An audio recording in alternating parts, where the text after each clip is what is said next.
আমি এতদিনে এটাই বুঝলাম, ছেলের বিয়ের পর ছেলের মায়েদেরই কষ্ট হয়, আর মেয়ের বিয়ের পর মেয়ের মায়েদের আর কোনো কষ্ট হয় না।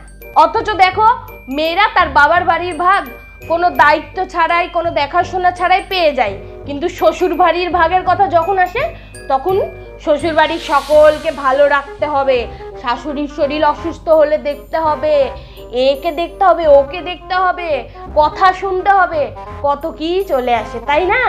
আমার এইসব কথা ওই একটাই মানে, মেয়ের মারা যেমন একাই সব কিছু করে, নিজের দায়িত্ব কর্তব্য সব কিছু পালন করে, তেমন ছেলের মায়েদেরও করা উচিত। ওই বৌমার আশায় বসে থাকা উচিত না, আর বৌমার ভরসাতে থাকা উচিত না।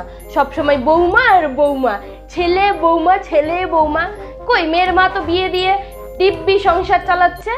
ওই ছেলের মায়েদেরই কষ্ট শুরু হয়ে যায় বিয়ের পর, অভাব অনটন সব কিছু শুরু হয়ে যায়।